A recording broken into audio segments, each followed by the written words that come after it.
Oke, saya akan me-live-kan demo aplikasi full stack buatan saya, Homebit PMS.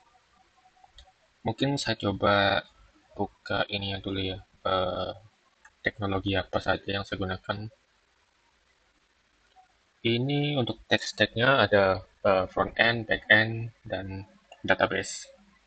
Dan front end-nya saya pakai itu React, Vite, Tailwind, CSS untuk mempermudah CSS agar tidak terpisah.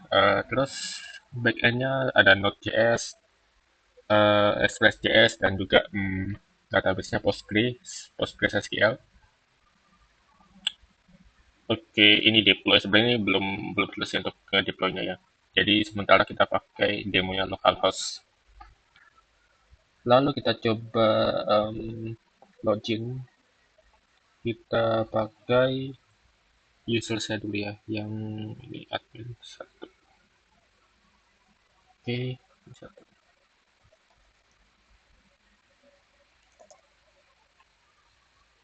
Oh, salah.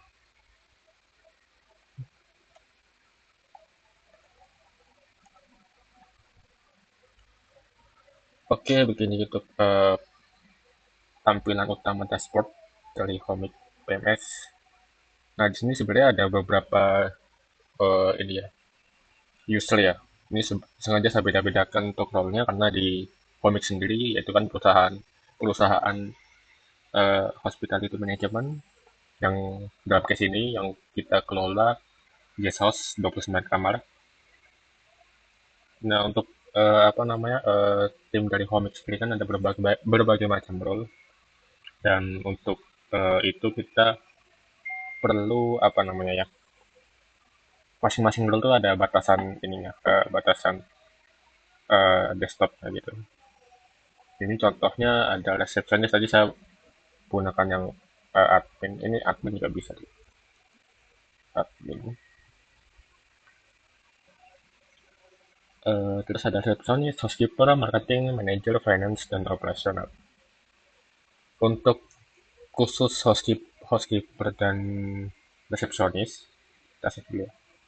Role sebagai housekeeper dan resepsionis itu kalau login dia tidak bisa mengakses semua menu yang ada di sini.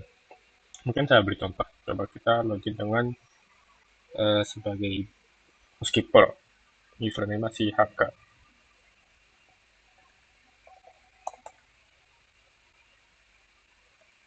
Si HK passwordnya 1 sampai 9. Kita coba ya. Oke, nah dia batasnya cuma bisa menu housekeeping, terus room map untuk mengetahui apa namanya mapping dari tamu tiap kamar tuh siapa aja tamunya, lalu juga available kosong tuh siapa aja agar mempermudah ketika untuk eh, di lapangan gitu. Oke, kita login sebagai admin lagi tadi ya. Admin. Nah, di admin ada admin dashboard, housekeeping, room map, finance, marketing, operasional, setting, dan support. Ini untuk tampilan utamanya dashboard. Kayak summary-nya adalah ada occupancy rate, total revenue, average stay, rata-rata tamu tinggal gitu ya. Ini jumlah apa? Jumlah kamar yang tersewa di bulan ini yang di drop down list yang dipilih. Jadi kalau misalnya Februari, karena belum ada datanya ya, jadi kosong semua. Januari. Baru ini masih mock data ya, bukan mock data, dummy data di database ini. Jadi bukan data beneran. Ini sebagai contoh aja soalnya. Lalu, ya ini ada okupansi trend tiap bulannya, terus ada report gitu ya, activity. Siapa yang check in hari ini, siapa yang check out gitu. Jadi bisa dilihat, oh si Siti, terus si namanya tes OTE, Siti juga gitu. Ini tanda ini maksudnya kurang pelunasannya, nanti mungkin saya jelaskan ya. Terus ini paid berarti udah lunas. Terus yang check out juga pun kayak gitu. Kalau dia belum lunas, nanti ada tanda nominalnya, tanda merah ini.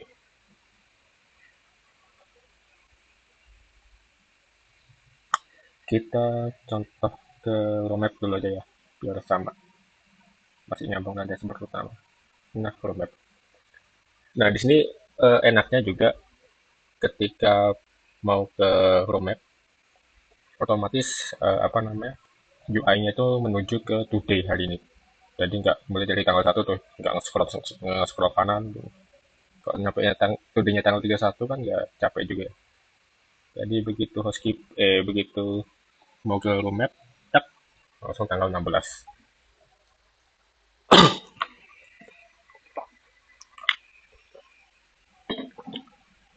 Kita mungkin, oh tadi ya, coba contoh ya tadi. Benar nggak ya check-in tuh City, tes OTA sama City N. Oke, kita coba lihat tanggal 16 tes OTA.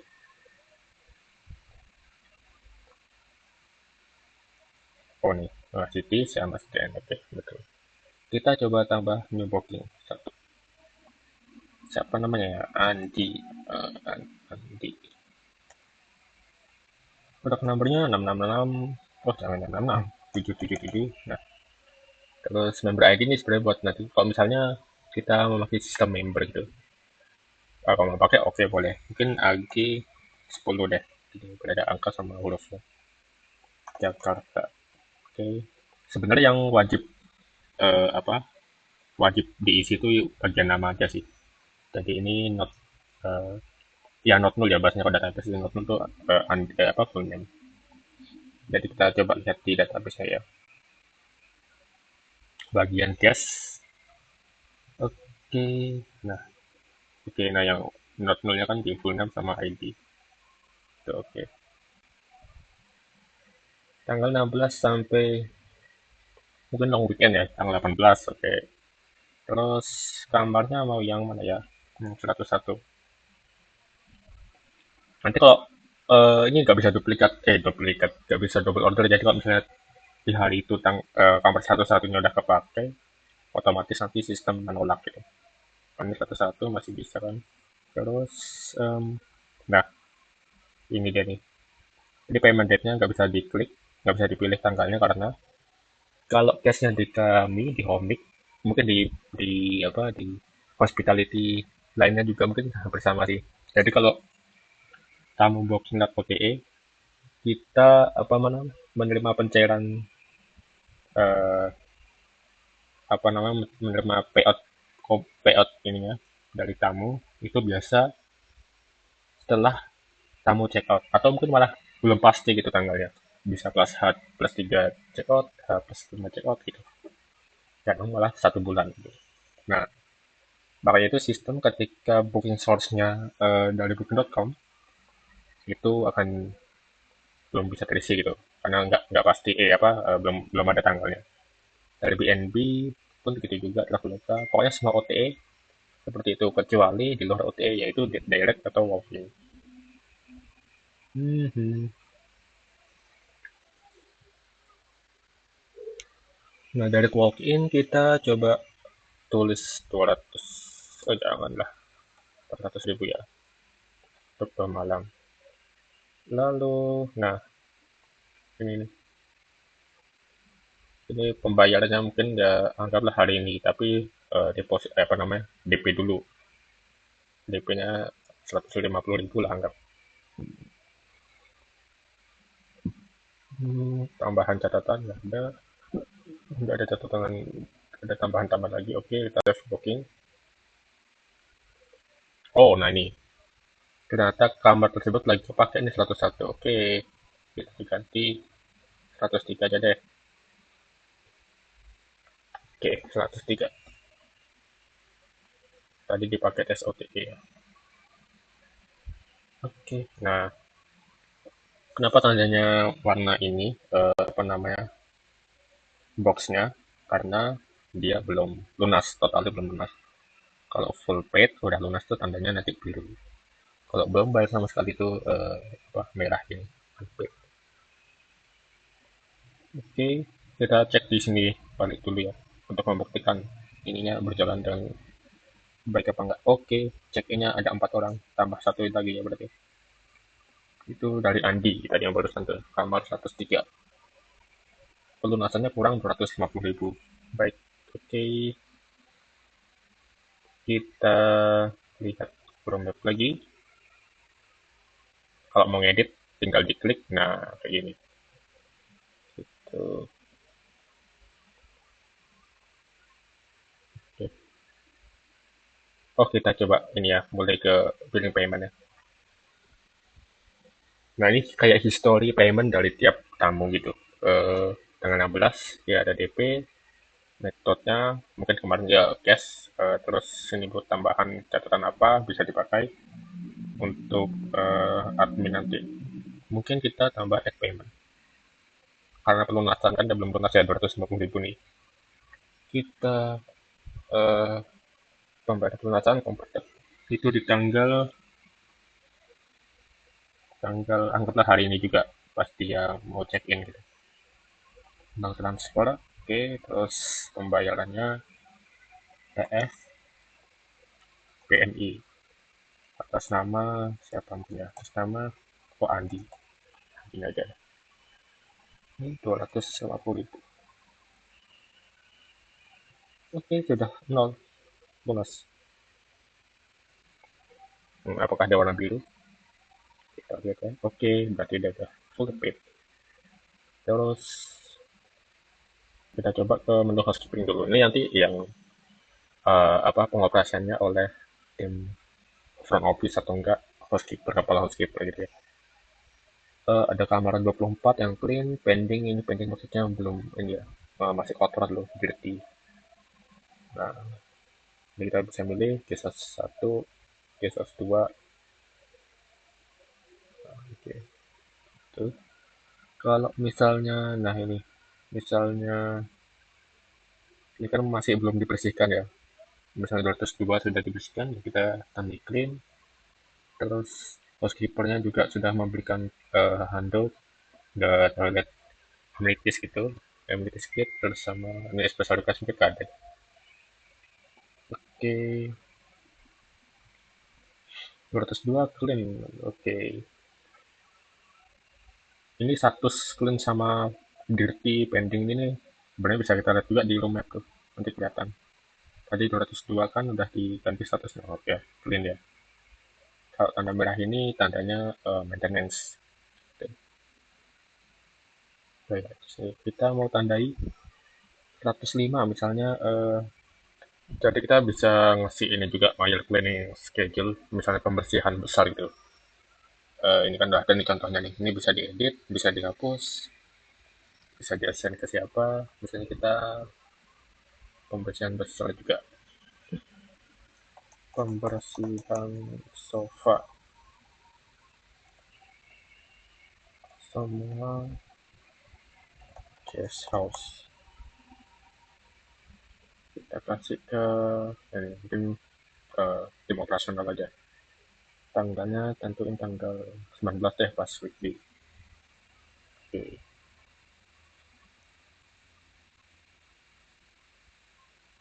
Medium tidak apa medium. Kita ads. Oke, nah masuk ya. Ini send to Raka medium. Oke, ini. Nah, ini sudah. Terus kita contoh misalnya tim housekeeper mau ngasih tahu apa namanya ke tim operasional, nanti tinggal bikinin aja tandai 306 maintenance. Nah, nanti operasional pun bisa lihat di tab menunya mereka, oh ada room yang butuh di maintenance nih 306. Nah, tinggal tulis isunya apa, terus prioritasnya sama notesnya. Oke, ini untuk menu housekeeping ya. Oke, lalu finance. Nah, ini finance nih. Ini total revenue ya jelas, total pendapatan, outstanding ini payment, outstanding payment tuh kayak apa ya, pembayaran yang belum kita terima itu. Itu bisa jadi tamu yang walk in atau pesan direct tapi dia baru DP doang. Misalnya 400 bayarnya tapi DP 200, nah 200 sisanya itu nanti masuk ke sini. Belum terhitung ke revenue. Misalnya juga pembayaran online. lihat OTE. Nah itu nanti masuknya ke outstanding. Kita kasih contoh ya, misalnya tadi ini angkanya kan masih 1.023. Misalnya tadi yang hmm, oh kita bikin contoh baru aja biar kalau apa namanya biar ada hubungan yang case dari OTE ya. Ini Adi namanya, Adi. Anggaplah ya Traveloka 200.000, dia bookingnya besok 16 105. Oke.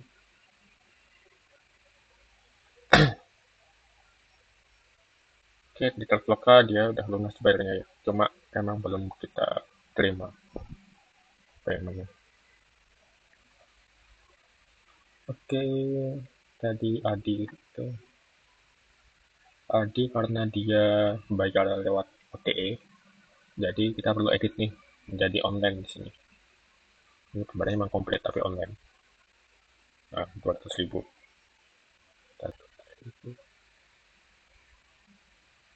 Oh, sini kita edit sini mungkin 300 total. Coba lihat.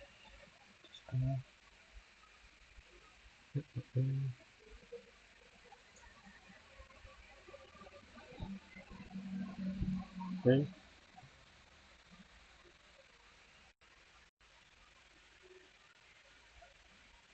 Nah, kan yang bertambah di outstanding payment. Total revenue, outstanding payment. Kita coba ganti apa namanya apa yang masih outstanding payment kan 300.000 karena dia bayar online lewat OTE. Lewat OTE. Kita coba biar jadi revenue. Kita ketika jadi revenue berarti pembayaran dari OTE itu harus sudah cair dari kita. Mungkin anggap aja tanggal cairnya tanggal hari ini lah tanggal 16 gitu.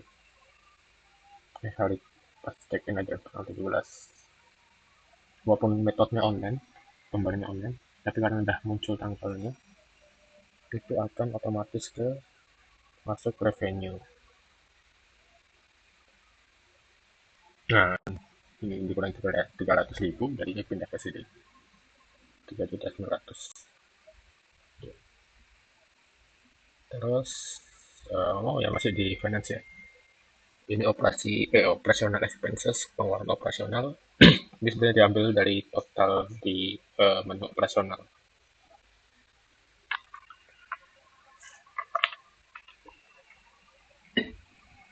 Net profit itu dari total revenue dikurangi ya expenses ya. Terus angka-angka yang di sini sebenarnya bukan mock data ya, ini real juga, grafik kayak grafik. Ya kayak visual real lah.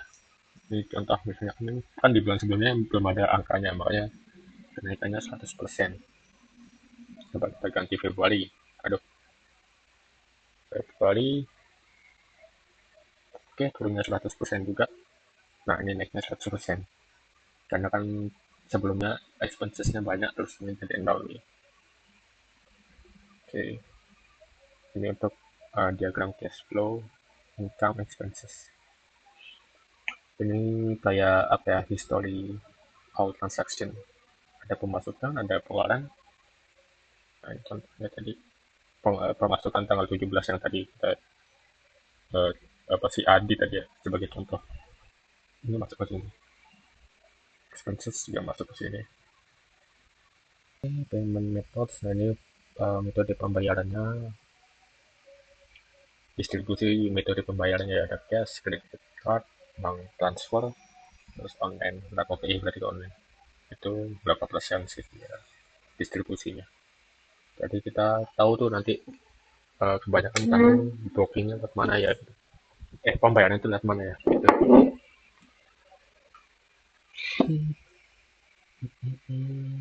Sekarang kita ke operasional tuh ya, biar menyambung ke finance operasional. Untuk operasional ini total pengeluaran bulanan, terus ada low stock item, biasanya inventory gitu, kayak amenities terus dan sebagainya lah gitu. Terus di sini ada uh, maintenance, perbaikan, ada 3 room yang perlu diperbaikan.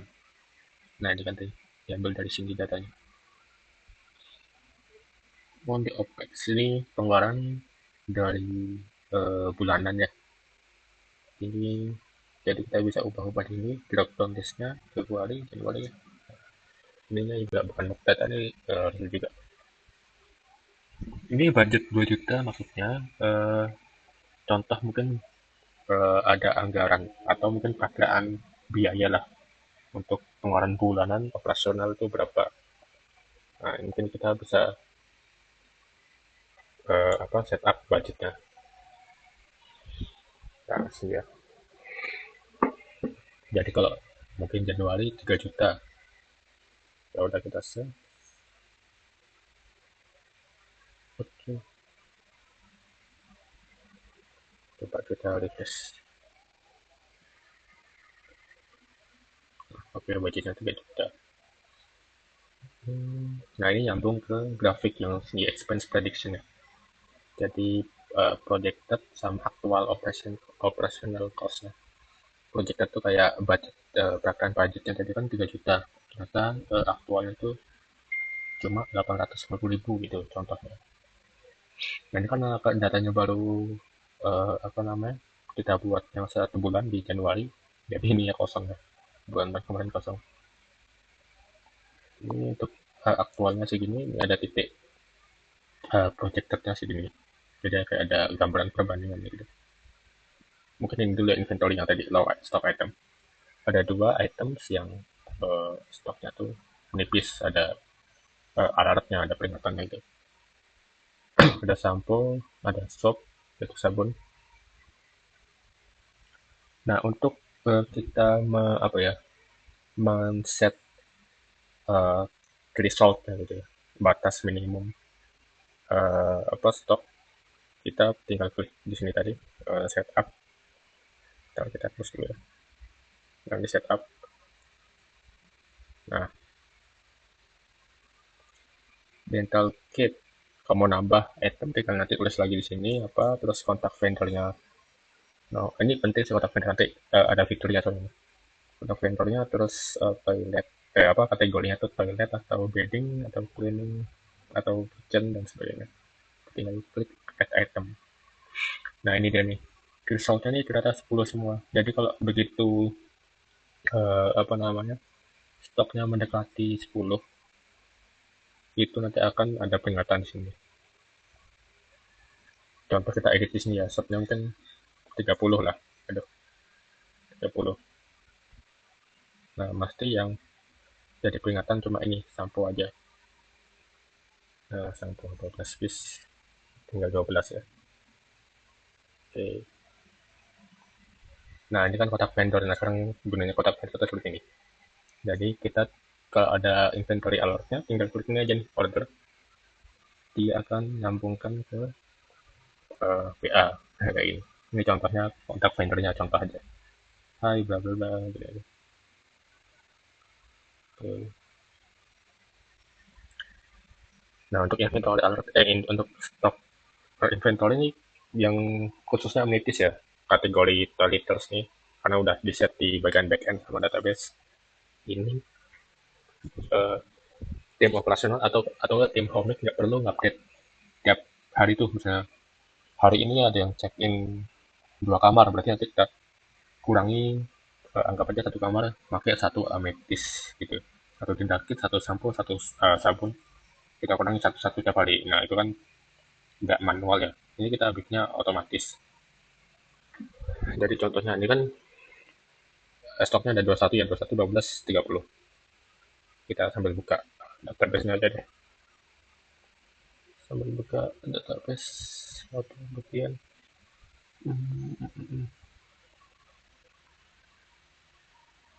Inventory, ini inventory. Oh iya benar, inventory. Nah 30.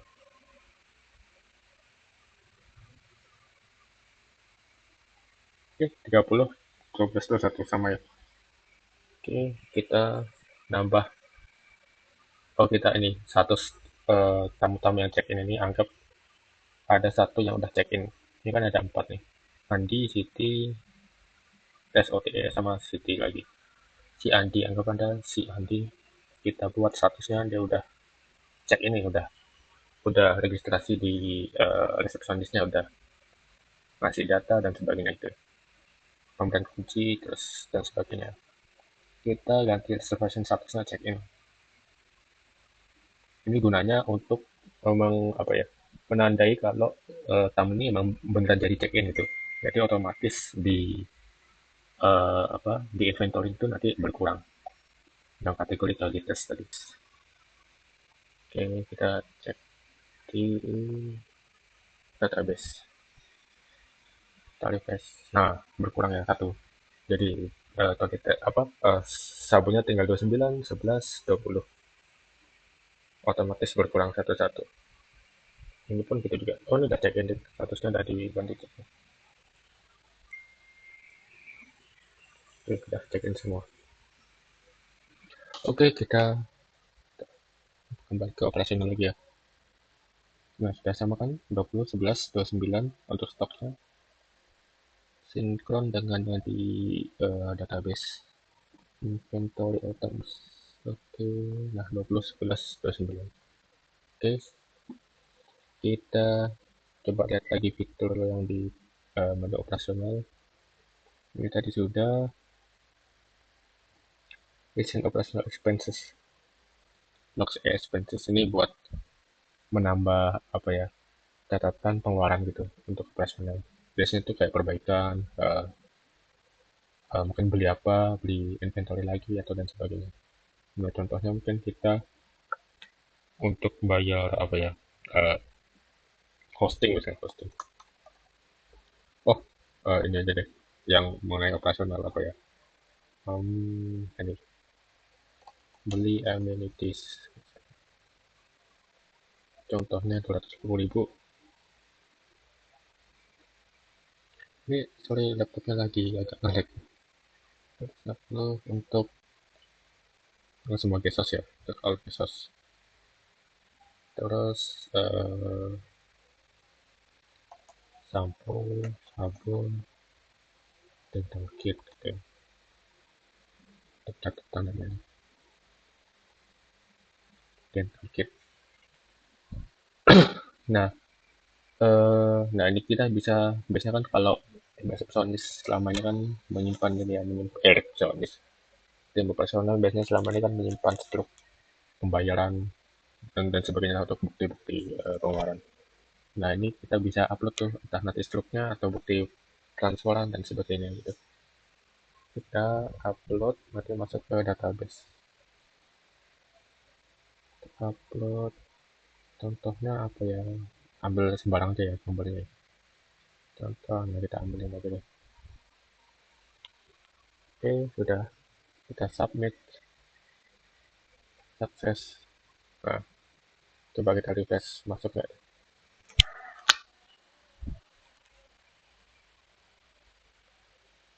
Nah, tadi pengeluarannya udah nambah ya, satu juta 100 dari apa tadi tuh beli Omnitis 250.000. Oke, nah nih recent operational spend tercatat di sini, eh, supplies and inventory kategorinya, terus amount-nya 250.000. Lalu nah ini nih yang tanda-tanda ini nih logo, kayak resep apa kayak struk ini, itu link menuju bukti pembayaran, bukti struknya ya. Coba klik ya. Nah ini kan tadi tuh, jadi jadinya entah finance manager atau personal bisa ngecek buktinya. Lalu, nah di sini nih, di sini ada kalau tadi maintenance statusnya tadi udah terjelaskan ya. Jadi yang butuh perbaikan ini muncul karena ada action apa namanya? Ada tindakan dari uh, housekeeper untuk merubah status kamarnya ke maintenance. Jadi otomatis nanti masuk ke laporan sini personal 303. Nah, kayak gini. Nanti tinggal nanti tulis berdasarkan isu dari perbaikan kamar tersebut. Nah, biasanya operasional dari Homemade juga hmm, mengurus untuk jadwal staff itu. Kita bisa atur jadwalnya di sini juga nih. Nah, ini tampilan di apa table window-nya ini langsung staff roster today yang masuk hari ini itu siapa? Imam Dwi eh, sebagai admin, terus jam itu jam 8 sampai jam 16 gitu. Untuk melihat table apa secara lengkapnya sama ngatur jadwalnya tuh kita tinggal klik ini aja nih. Nah, oke. Ini tanggal berapa sih? Tanggal 16 ya? Oh iya, tanggal 16 cuma Imam. Contoh mungkin si Sari. Si Sari nanti di evening. Oh ya, ini jadwalnya ada 3 shift ya. 3 tipe shift. Ada yang jam 8, nih, jam 8 sampai jam 16. Ada yang jam 9 sampai jam 17. Ada yang sore malam, yaitu jam 16 sampai jam 00. Jam 12 dini hari, tengah malam. Nah, ini Budi contohnya kita kasih jadwal evening. Oh, nah, ini juga memilih capnya ini udah tercatat di sini. Ada 9 total shift, ada yang masuk jam 8 ke 7, 7 kali, ini jam 9 1 kali. Dan sebagai staff count, jumlah staffnya itu ada 3 ya. Januari ini buat jadwal Januari. Nanti otomatis kalau misalnya masuk Februari ya Februari 2026. Publish. Oke, coba kita exit. Nah, hari ini ada Imam Budi Sari. Oke. Kita mau nambahkan member lagi, contohnya si siapa ya? Agus misalnya. Agus besok misalnya masuk, masuk, masuk, nah kayak gini. Nah, ini otomatis nambah juga nih staffnya Agus. Oke, publish. Ini pun bisa kita ekspor ke Excel. Jadi total apa recap apa jadwal dari semua member dan tercatat di sini ya. Itu bisa diekspor ke Excel. Ya, close. Nah,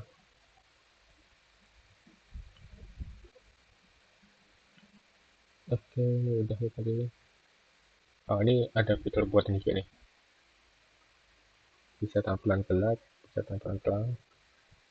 Coba kita sekarang pakai yang gelap ya. Tampilan gelap. Oke. Finance.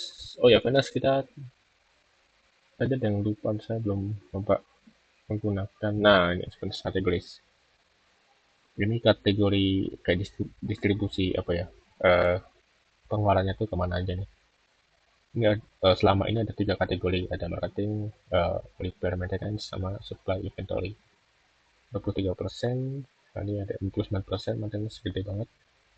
Marketing 18%, ada nominalnya juga. Ini ada monthly target, nah ini bisa di set juga. Misalnya bulan, aduh, revenue goal ya tapi ya. Misalnya bulan ini revenue goalnya, hmm, contohnya 30 juta. Oke,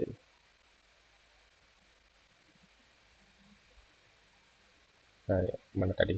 30 juta. Ini uh, baru 13% nih revenue goalnya nih, untuk mencapai 30 juta. Nah, terus oh ya, di sini ada create invoice. Jadi tim finance bisa juga balik port ke mengekspor ke Excel berdasarkan tanggal yang dipilih. Jadi tanggal 1 sampai tanggal berapa ya? Tanggal 20 contohnya ya. Tanggal 20. Oke, nah ini untuk semua guest source. Tapi bisa dipilih juga guest source 1, bisa dipilih guest source 2, gitu. Contoh all guest source. Ini rinciannya udah ada total income, total expense, net profit, bla bla bla. Ini juga rinciannya udah tertulis juga. Net profitnya 3.400. Oke, export Excel. Oke, itu terus untuk setting. Wah, marketing tadi belum marketing. Marketing. Nah, ini untuk loyalty member. Misalnya, di Komik sih belum menerapkan member sih. Tapi mungkin kedepannya bila ada apa menerapkan loyalty member. Nah, ini ada 4 member tercatat di sini. Ada Andi, Purwanto, Purangi, membernya, dan masing-masing kodenya. Gitu. Point balance-nya ini 6, 6, 6. Terus ini point balance-nya berdasarkan jumlah nominal ya menginap ya. Ada perhitungannya di catatan rekening lah. Lalu di ini view all bisa dihapus, bisa diedit. Nah, kalau misalnya ada member mau booking, jadi kita nggak perlu ini lagi nanti, nggak perlu nulis ulang lagi.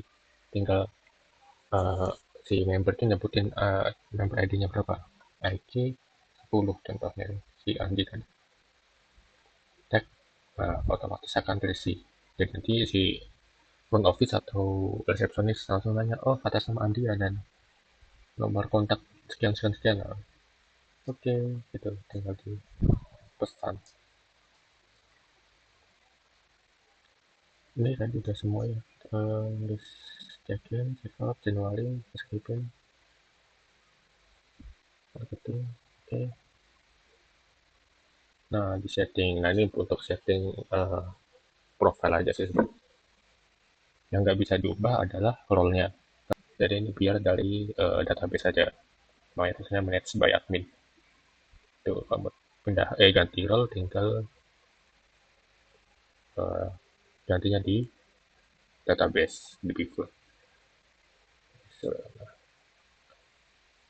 aku mau coba ganti nama ya. Imam DP. Save change. Apakah berubah? Oke, berubah. Terus kalian untuk passwordnya, kalian passwordnya tuh ini. Passwordnya Imam Dwi. Kita update. Oh, 8. Oke, salah.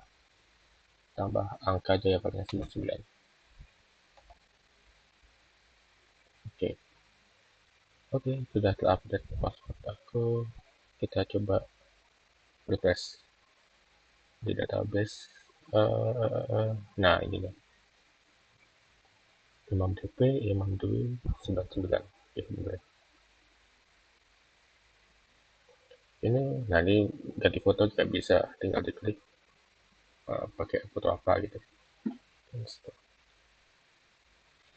Ini location ya, location secara real time. Lalu support pada uh, frequently asked question untuk membantu user atau uh, staff nanti jika ada keluhan apa namanya kendala. Oke, mungkin itu saja sih dari live demo ini. Nanti bisa dicoba lihat sendiri di GitHub. Linknya nanti saya taruh di deskripsi dan ada di website portofolio saya. Oke, terima kasih.